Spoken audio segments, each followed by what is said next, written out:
2015, the FBI decided to switch back from 40 to 9mm. And I really wanted to see why this is. Why did they make that move? As well as this move is going to force police departments and agencies throughout the entire country to consider a similar thing. So I wanted to see really why. Now, realistically, and I've mentioned this in several other videos, we're going to look at ballistics. First of all, both a 9mm and a 40 go between 900 and 1,000 feet per second. Now, they of course have different size ranges, but ballistically through gel, I'm not a big fan of looking at that as a comparison. First of all, because where you hit in the body is going to differ, and a gel is a similarity to muscle. And if you're hitting in the head or the spinal cord or the chest area, you're not going to hit a lot of muscle.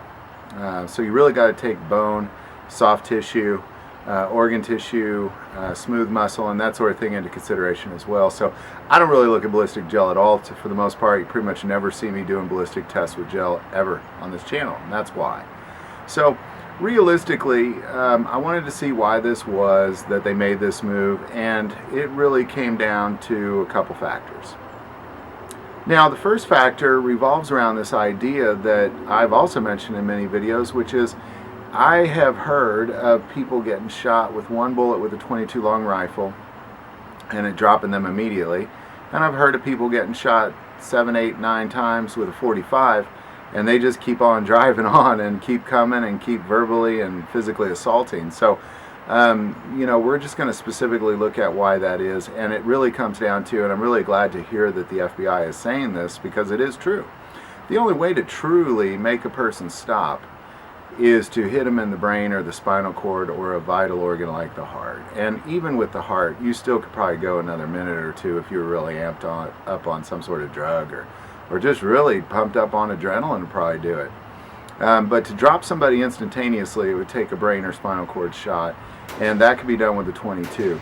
So the FBI made this choice based on strictly on accuracy of shot.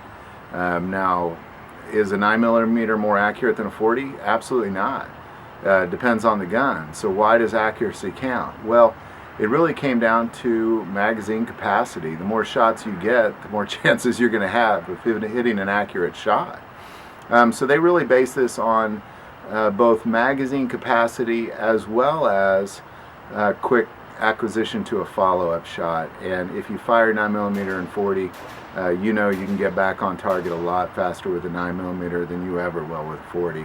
And you know, that's just truth. That's why more people use 9mm in competitions than 40s, and that's apparently why the FBI are making that transition. So those are their two reasons for doing this: is magazine capacity and quick acquisition of a follow-up shot, specifically because the science says that the only way to truly drop a person is with an accurate shot. And the more shots you have, the more chances you're going to get an accurate shot. And the quicker you can get back on target, the more chances you have for an accurate shot as well. So there you have it. You can't argue with the FBI. You can certainly argue with God, Family, and Guns. But, you know, the FBI, they know what they're doing. And I'm glad they made this change. I'd like to see more departments do this. I think they'll save more lives of officers and take out more criminals. And that's always a good thing.